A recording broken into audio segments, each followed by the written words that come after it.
So I want to do a little exercise that we're going to all do together. And this is, what are the behaviors that frustrate you? And without naming names, I'm just talking about a behavior. In other words, if you're working side by side with somebody, or you're working with somebody in another department, you have to work with them frequently, this is a behavior that just irritates you and it's a problem for you, and you wish they didn't have this behavior. They'd be so much easier to work with. And just anybody, I'm just looking for any kind of a behavior that you can bring up. Well, I have one with time. Time. If you have a meeting that starts at 10 o'clock, it should start at 10 o'clock. Yeah. You know, I do it with my husband. I tell him half an hour before we have to be somewhere because he's notoriously late too. So Yeah. it's the same thing. Yeah. You can't do that in a work environment, Right. of course. Right. Okay, and now that philosophy, I share it by the way, is very much a C philosophy, and it's precision. If it's gonna start at 12 o'clock, start at 12 o'clock, and precisely and so forth. Who do you think breaks the rules the most? Those kind of rules. Who's late showing up? Of the styles, of the four styles. You got it. It's going to be the We're eyes. always at a meeting early though. Well, Okay. you've adapted. See, and that's what I would say if somebody says, well, your behavior doesn't look like a C, I'd say, I've adapted. I figured it out, and I've had to work hard to do that. But yeah, eyes, why would an eye be late? Well, for a lot of reasons. They're talking to somebody, and they get in a conversation, and they're not going to just cut it off. It's an important conversation. And yeah, I may be late to this meeting, but this is an important conversation. Eyes are in the moment. C's are on schedule. Very different kind of a thing, you know. The C's have got a timeline, you know. It's like this. And the eyes are just like the right now. And I mean, that could be a good thing. It could be not such a good thing. You get in a meeting. Eyes in a meeting. It's very easy for them to, well, some people might describe eyes as rambling kind of people, you know, because they'll go from one thing to another and so forth. To the I, it's related. To the C, it's not related at all. You're getting off track. That's because the C's have a very structured track, very narrow track. But again, the whole concept of that, for those of you who saw that gorilla video that I showed, okay? So you're sitting here and your instructions are to count the basketballs while they're moving, and then the guy walks across in the gorilla suit. The C's rarely see the gorilla because they usually get the number right of basketballs because they're highly focused and they have that ability to put the blinders on and focus on things because what am I doing? For the next 30 seconds, I'm counting basketballs. A gorilla is irrelevant. I don't even see it. I'm highly focused. Whereas the eyes sometimes, well, shoot, they lose count anyway because what's the point? You know, just looking, oh, look at the gorilla, you know. It's really funny when I break people into groups. When I have a large group, a lot of times I'll have the D's sit at one table, the I's sit at another table, the S's sit at another, the C's sit at another, and I give them a set of complicated instructions. This is what we're going to do. And it's always interesting to watch how the first few minutes go. The D's are all, okay, this is what we're going to do, and they're all taking charge. Okay, they all want to run the meeting, and they're controlling the meeting. And then I go to the I's. They're all laughing, talking about their weekend.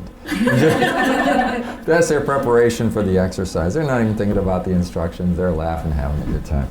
The S's, they're looking at each other, and they're going, what were the instructions? What are we supposed to do? You know? And then the C's are, this is a stupid exercise. Why are we doing this anyway? Now, it's interesting just taking that concept and the approach. S's, the reason they're saying, what are we supposed to be doing? S's often really prefer somebody taking more time in the explanation. In other words, they appreciate it if say you're doing a job handoff with somebody who's an S. They would appreciate you taking more time, being more personable, helping them understand why we're doing this, all the ins and outs, and taking more. It's like, wow, thank you for taking the time to do that. If you do the same thing with a D, it's like, I got it. What do you think? I'm stupid? Okay, I got it. Fine, thank you.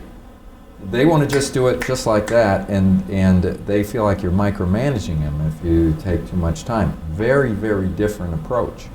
And so what happens with a D is they don't take enough time. They don't think you should need that much time. And from the S's point of view, it's like, wait a minute. And the S's interfacing with the D's a lot of times feel like this person doesn't care about me because they're always in a hurry and they don't take the time to stop and to work with me personally. And then it starts to build up the difference. And just using that one example is a situation where if you can understand that even if you are a D, take more time, be more personable, make that personal connection, even though it's not natural for you, it'll build the relationship. The relationship with an S is important. With a D, the relationship is not nearly as important. It's just get the job done. What's the relationship got to do with it? We're trying to get a job done. And just the differences are very interesting as we go through all of this stuff. But it's very typical. When I ask people what is a behavior that frustrates you, and then I look at what their style is, I go, well, that's obvious that would frustrate you. Because that frustrates me too, not being on time. But there's a lot of people who just aren't. And then the question is, when people don't show up on time, what do? You have three choices. You could be irritated at them and just stay irritated at them. You could try to be flexible and not be irritated and just, get over it and just say, well, I work with eyes and they're always late and blah, blah, blah, or whatever the case is. It's a D, actually. or D, yeah. Or you could talk to them.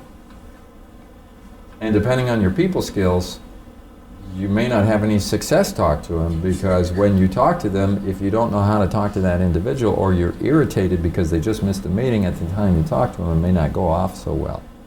And part of what's really important is to learn how to talk to D's, I's, S's, and C's in a way that there's understanding. Because you've got to be able to talk to individuals when their behavior is a problem for the team or it's a problem for you. But the fact is, usually the people that irritate you the most are not your style, which means you probably don't naturally talk to that person very well. And there's a great possibility that they will misunderstand where you're coming from. And then when you talk to them, it even makes the situation worse. And so the study of DISC is to try to help you to be more successful in talking to people who are a different style from you because they think differently.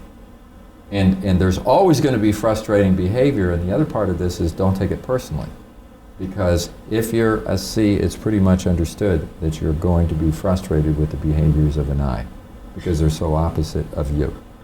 And if you can get it that this is my style, this is their style, it's natural, the frustration, then maybe you can ease the frustration and not take it personally.